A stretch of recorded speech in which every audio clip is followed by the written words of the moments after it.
Hello, j'espère que vous allez bien et aujourd'hui on se retrouve pour parler d'un sujet important, surtout quand on est prothésiste ongulaire ou en phase de le devenir, qu'on s'y intéresse de près ou de loin. Je vais parler avec vous aujourd'hui du matériel nécessaire pour commencer sans se ruiner et surtout sans prendre beaucoup trop de choses qui vont justement baisser votre rentabilité et surtout vous noyer dans un flot d'informations et de produits finalement superflus. On a bien le temps de prendre du matériel au fur et à mesure, au fil de l'eau, selon les formations qu'on fait, les techniques sur lesquelles on est à l'aise. Ça sert à rien de prendre tout de suite parce que du coup on perd de l'argent et de la valeur de produit, donc on gaspille aussi pas mal de produits puisque les produits ils ont une date de péremption. Alors tout au long de ma liste, je vais vous afficher des petits encarts avec les références que j'ai testées, que je connais, que je vous recommande. Bien entendu, ce n'est pas exhaustif, il existe énormément de marques sur le marché, plus ou moins réputées et surtout qui conviennent à différents types de prestataires, puisqu'on n'aime pas du tout toutes les mêmes textures, ni on n'a pas toutes les mêmes budgets ou les mêmes clientèles cibles. Donc je vous invite bien entendu à faire vos propres recherches. Si vous voulez une petite liste de ceux que je connais et que je recommande, je n'hésiterai pas à vous les détailler si vous me le demandez. Et on commence tout de suite avec le b.a.-ba. Il vous faudra un primer, un nail prep. Donc ça, ce sont les agents de préparation liquides qui se mettent avant tout travail au gel du coup et sur certaines poses aussi en semi-permanent selon les besoins de la plaque de votre cliente. Ensuite, il vous faut une base. Moi, je vous recommande une base soak-off, c'est-à-dire que c'est une base qui va se désagréger, qui va du coup complètement fondre au contact justement d'une solution de fonte. Pourquoi je vous recommande une base comme ça? Tout simplement parce qu'elle est justement très polyvalente et qu'elle va pouvoir vous servir autant sur vos poses de semi-permanent que sur vos poses de capsules américaines, de capsules en gel ou autres techniques classiques au chablon ou quoi que ce soit. C'est vraiment très pratique, c'est un gain de temps et ça vous évite de vous éparpiller sur plusieurs types de bases dès le départ. Ensuite, je vous recommande forcément un cleaner et un remover qui sont du coup les liquides pour dégraisser l'ongle, aussi pour nettoyer durant la préparation mécanique, et un remover du coup pour enlever le semi-permanent et par exemple les capsules américaines. Il vous faut aussi un kit d'embout pour ponceuse diamantée, puisque bien sûr il vous faudra une ponceuse. Alors vous n'êtes pas obligé d'investir tout de suite dans les ponceuses les plus chères, mais je vous recommande clairement pas non plus d'investir dans des ponceuses à 20 ou 50 balles parce qu'elles finissent par rendre le lame assez vite. Je pense qu'il faut au moins commencer par un budget de 100 € pour être quand même sûr d'avoir quand même quelque chose d'acceptable et qui va quand même vous tenir les premières années, on va dire, le temps que vous fassiez bien la main. Pour les embouts diamantés, il en existe de plusieurs formes, donc je vais sûrement vous afficher quelque part à l'écran différentes formes. Je vous recommande d'éviter les embouts flammes et les embouts tulipe trop pointu dès le départ. Si vous prenez un embout tulipe mais un petit peu plus arrondi ou des embouts type tonneau ou avec un bout arrondi cylindrique, c'est très bien pour commencer. Ça permet de bien gérer sa ponceuse et surtout d'éviter d'avoir peur de blesser ou de blesser tout simplement, et ça permet de quand même faire des manicures de qualité. Je vous recommande aussi du coup un embout tonneau pour pouvoir insérer des emeries qui sont des petits tunnels en fait avec un grain de lime par-dessus qui s'enfile sur l'embout justement l'embout tonneau, et en fait ça vous permet d'avoir un gain de temps sur la préparation mécanique justement pour limer l'ongle. Il en existe de différents grains, je vous recommande au moins un 240 et un 180 pour justement 240 limer sur l'ongle naturel et 180 pour limer, pour façonner si besoin. Là, l'espacement des dents va beaucoup jouer sur le côté abrasif. Je vous recommande de prendre quand même quelque chose d'assez abrasif, mais à utiliser avec parcimonie et bien s'entraîner sur soi avant pour bien ressentir ce qu'on fait. On n'appuie jamais sur une ponceuse, même si ça c'est pas une vidéo formative, on va dire. Je pose l'information là quand même. Surtout, vous n'appuyez pas, que ce soit sur vous ou sur quelqu'un d'autre, vous risquez de vous blesser. Mais on passe toutes par là quand même pour apprendre. Je vous recommande également du coup une boîte de capsules, un rouleau de chablon, prédécoupé c'est mieux, M-Nails en font des très bien, je vais vous les afficher juste ici, un ciseau à chablon, car même quand on a des chablons prédécoupés, il peut être nécessaire sur certains doigts, notamment très larges, de faire une toute petite découpe.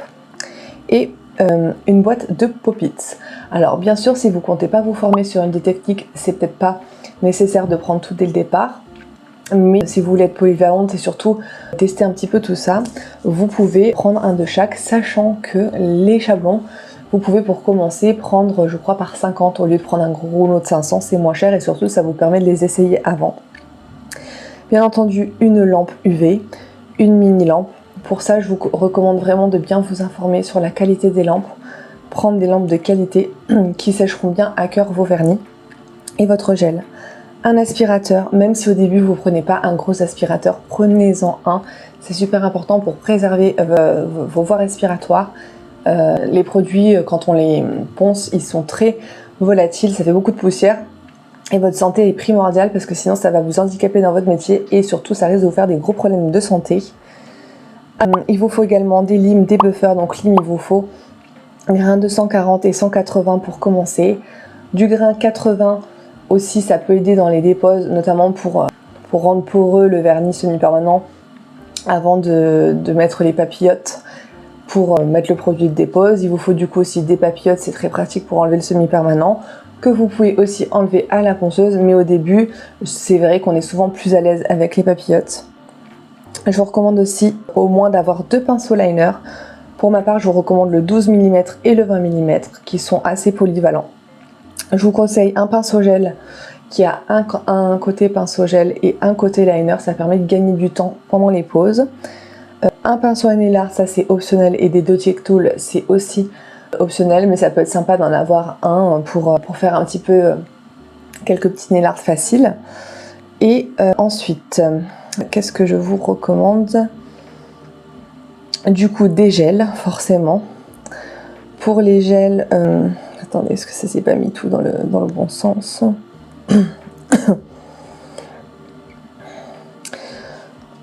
Pour les gels, je vous recommande du coup un gel de construction dense, transparent. Donc quand je dis dense, c'est un gel qui n'est pas auto-égalisant, quelque chose qui ne se rétracte pas tout seul et qui ne se met pas en place tout seul. Ça va vous permettre non seulement de faire des extensions rigides et qui tiennent bien, mais en plus de ça, de faire des petites réparations, par exemple sur un angle d'ongle qui est cassé ou quelque chose comme ça tient très bien en place. Je vous recommande ensuite plusieurs gels, soit semi-denses ou alors carrément sans limage. Et là, il vous faut plusieurs teintes, au moins un beige, un rose.